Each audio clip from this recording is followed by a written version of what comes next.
आज न्यूज पंच के जरिए जिन प्रमुख खबरों पर होगी हमारी नजर, सबसे पहले कर लेते हैं उन 3 प्रमुख खबरों का रुख।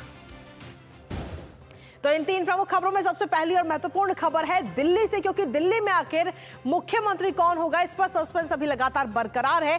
बैठकों का दौर जारी है और कई सारे नाम ऐसे हैं जो इस वक्त चर्चाओं में है। आखिर कौन कौन से नाम हैं ऐसे जो इस वक्त चर्चाओं में बने हुए हैं, मुख्यमंत्री की रेस में इस वक्त चल रहे हैं, वो नाम बताएंगे विस्तार से आपको। लेकिन साथ ही जो दूसरी प्रमुख खबर है वो है एयर शो से जुड़ी। जी हां, बेंगलुरु में ये एयर शो आज से शुरू हो चुका है। 14 फरवरी तक ये एयर शो रहेगा और इस एयर शो में आज स्वदेशी ताकत अब से कुछ ही देर पहले देखने को मिली है। किस तरीके की तस्वीरें आई हैं वहां से सामने बताएंगे विस्तार से आपको। साथ ही वो महत्वपूर्ण और बेहद ही खूबसूरत तस्वीरें भी दिखाएंगे। और तीसरी महत्वपूर्ण खबर है अंतर्राष्ट्रीय जगत से जुड़ी, जहां पर ट्रंप की तरफ से आज एक बार फिर से बड़ा ऐलान किया जाएगा और 25% टैरिफ लगाने का ये विस्फोट आज डोनाल्ड ट्रंप करते हुए नजर आएंगे। आखिर 25% टैरिफ आखिर किस पर लगाया जा रहा है और इसका असर क्या होगा, किन देशों के लिए ये झटके के तौर पर देखा जा रहा है, बताएंगे विस्तार से आपको। तो चलिए शुरुआत करते हैं आज के न्यूज पंच की और नजर डालेंगे सबसे प्रमुख खबर पर दिल्ली से, जहां दिल्ली विधानसभा की सभी 70 सीटों के नतीजे सामने आने के बाद अब चर्चाओं का बाजार गर्म है कि आखिर दिल्ली का मुख्यमंत्री कौन होगा। बीजेपी ने प्रचंड बहुमत हासिल करते हुए 48 सीटों पर कमल खिलाया और अब सभी की नजर है कि बीजेपी सीएम पद की जिम्मेदारी आखिर किसे सौंपेगी। हालांकि इसको लेकर अगर हम देखें तो बैठकों का दौर भी लगातार चल रहा है और कई सारे नाम इस समय चर्चाओं में हैं। ऐसे में क्या किसी महिला को सीएम पद की जिम्मेदारी दी जाएगी या फिर प्रवेश वर्मा को मिलेगा अरविंद केजरीवाल को हराने का इनाम, सस्पेंस बना हुआ है। और वैसे भारतीय जनता पार्टी के केंद्रीय नेतृत्व के मन में आखिर क्या चल रहा है, इसका अनुमान लगाना राजनीतिक विश्लेषकों के लिए भी बेहद मुश्किल ही रहा है, क्योंकि पिछले कई मौकों पर अगर हम देखें तो ऐसा हुआ है जब बाजार में कुछ नामों की चर्चाएं होती रही हैं और भारतीय जनता पार्टी ने अचानक से कोई अनजान चेहरा सबके सामने लाकर चौंका दिया। अब ये तो खैर आने वाला समय ही बताएगा कि आखिर कौन होगा सीएम की गद्दी पर विराजमान। फिलहाल जो नाम चर्चा में है उस पर एक नजर डाल लेते हैं ग्राफिक्स के जरिए। तो दिल्ली में मुख्यमंत्री की रेस में जो चर्चित नाम है वो है सबसे पहला नाम प्रवेश वर्मा का, जो कि अगर हम देखें तो दिल्ली के पूर्व सीएम साहिब सिंह वर्मा के बेटे हैं और अरविंद केजरीवाल को चुनौती उन्होंने दी और जीत हासिल करी। 2013 में महरौली विधानसभा क्षेत्र से भी उन्होंने चुनाव लड़ा था दिल्ली विधानसभा का। कांग्रेस के वरिष्ठ नेता योगानंद शास्त्री को उस दौरान 2013 में उन्होंने करारी शिकस्त दी थी और उसके बाद में वो विधायक बने, जिसके बाद 2014 की अगर हम बात करें तो लोकसभा चुनाव में पश्चिमी दिल्ली लोकसभा सीट से उन्होंने चुनाव जीता था और सांसद बने। उसके बाद में अगर हम इनकी बात करते तो 2019 में फिर से लोकसभा चुनाव में उन्होंने जीत हासिल की, एक बार फिर से दिल्ली में सांसद चुने गए और उसके बाद में अब अगर हम देखें तो 2025 विधानसभा चुनाव में उन्होंने नई दिल्ली से जीत दर्ज की है और खासतौर पर अगर हम देखें तो दिल्ली के पूर्व मुख्यमंत्री अरविंद केजरीवाल को हराया उन्होंने। अरविंद केजरीवाल और संदीप दीक्षित से उनका मुकाबला था और ये सीट काफी महत्वपूर्ण मानी जा रही थी और इस सीट पर उन्होंने एक बड़ी जीत दर्ज की है। शानदार जीत दर्ज करके अरविंद केजरीवाल को पराजय किया है और इसीलिए सबसे ऊपर इस वक्त इनका नाम चल रहा है, यानी कि अरविंद केजरीवाल को हराने का इनाम इन्हें दिया जा सकता है। इसके साथ ही दूसरा नाम है विजेंद्र गुप्ता का, जो कि तीसरी बार विधायक बने हैं। विजेंद्र गुप्ता रोहिणी सीट पर उन्हें कमल खिलाया है, अपनी मेहनत करी और रोहिणी सीट पर परचम लहराते हुए नजर आए। विजेंद्र गुप्ता विधायक बने और उसके बाद में अब 1983 में राजनीतिक जीवन की शुरुआत विजेंद्र गुप्ता ने की थी अपने राजनीतिक करियर की अगर हम बात करें तो, और उसके बाद में दिल्ली भारतीय जनता पार्टी के अध्यक्ष की जिम्मेदारी भी उन्होंने संभाली। पूरी दिल्ली बीजेपी की कमान उनके हाथ में थी, जिम्मेदारी उन्होंने बखूबी निभाई। साल 2015 और 2020 में भी उन्होंने इस सीट पर अपनी जीत दर्ज की थी और अब एक बार फिर से जीत दर्ज की है विजेंद्र गुप्ता ने।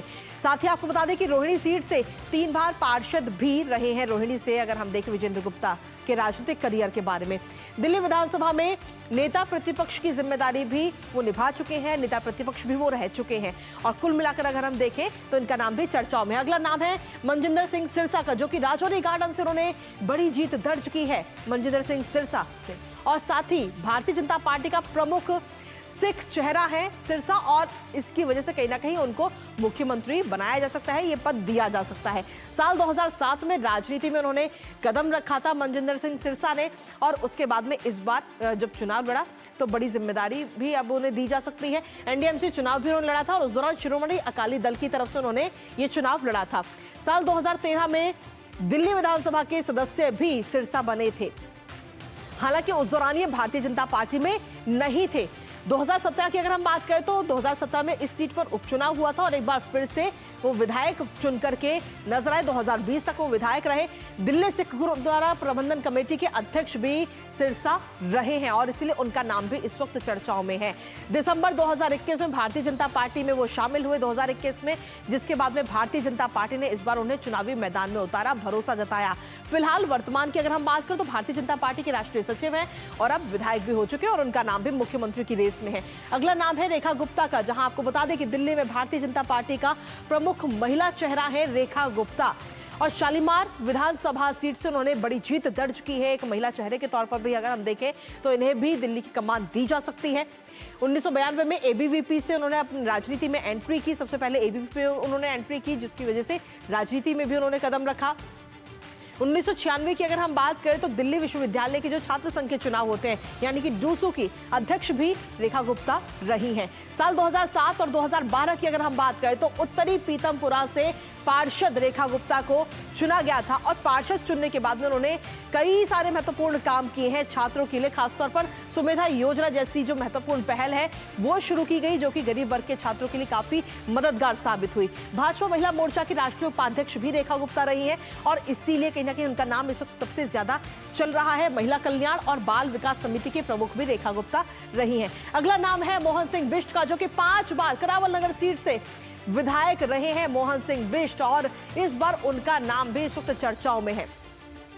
1998 में करावल नगर से उन्होंने सबसे पहला चुनाव अपना जीता था, सबसे पहली बार जब वो वहां से लड़े। उसके बाद में साल 2015 में आम आदमी पार्टी के प्रत्याशी कपिल मिश्रा से उन्हें हार का सामना उस दौरान करना पड़ा था, क्योंकि कपिल मिश्रा उस वक्त आम आदमी पार्टी में थे। साल 2020 की बात करें तो करावल नगर से कपिल मिश्रा को उन्होंने मात दी थी और इस बार अगर हम देखें तो कपिल मिश्रा भारतीय जनता पार्टी में शामिल हो चुके हैं और 1998 से लेकर साल 2020 तक 6 चुनावों में से सिर्फ एक बार हार का सामना मोहन सिंह बिष्ट को करना पड़ा। मुस्तफाबाद सीट पर परचम लहराया है, विधायक बने हैं और इस वक्त मुख्यमंत्री की रेस में भी उनका नाम चल रहा है। तो इस तरीके से कई सारे नाम ऐसे हैं जो इस वक्त चर्चाओं में हैं। हमारे साथ हमारे सहयोगी धीरज इस वक्त जुड़ रहे हैं, सीधा उन्हीं का रुख करते हैं। धीरज, अगर हम देखें तो कई सारे महत्वपूर्ण नाम हैं जो इस वक्त चर्चाओं में हैं, लेकिन हालांकि अगर हम पहले के मौकों पर देखें तो भारतीय जनता पार्टी अक्सर ऐसा चेहरा लाकर सामने, ऐसा चेहरा लेकर आती है जो कहीं चर्चाओं में भी नहीं होता है। फिलहाल इस बार क्या कुछ गहमा गहमी नजर आ रही है, क्योंकि बैठकों का दौर लगातार जारी है दिल्ली में?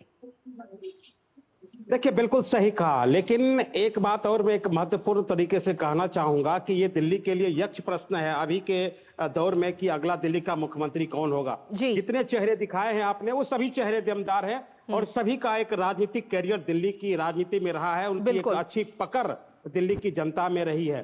और जो सबसे बड़ा सवाल है, भाजपा में एक बात और कही जाती है कि जिसका नाम चल जाता है वो मुख्यमंत्री नहीं बन पाता है। कहीं ऐसा तो नहीं होगा, लेकिन अगर आप जो इन नामों पे अगर चर्चा करें तो उन नामों को अगर हम उन नामों के बारे में अगर विस्तृत चर्चा करें तो इसमें सबसे ऊपर जो नाम चल रहा है वो नाम है प्रवेश वर्मा का, क्योंकि प्रवेश वर्मा जो पश्चिमी दिल्ली से 2 बार के सांसद भी रहे हैं और एक चुनाव में 2014 के चुनाव में सबसे अधिक वोटों से 5,78,000 वोटों से उन्होंने चुनाव जीता था। और इस बार हालांकि उनको लोकसभा का टिकट नहीं मिला, लेकिन भारतीय जनता पार्टी उन्हें दिल्ली के मुख्यमंत्री के सामने आजमाया और जिसमें कि वो सफल भी रहे। इसके अलावा कई महिला नामों की भी चर्चा हो रही है जिनके नाम पर की दिल्ली की ताजपोशी के लिए उनके नाम का मुहर लग सकता है। जैसे कि आपने बताया कि अभी जो सबसे बड़ा जो नाम है वो नाम रेखा गुप्ता का भी चल रहा है। वैसे ही कयास इस बात के भी लगाए जा रहे हैं कि कहीं स्मृति ईरानी को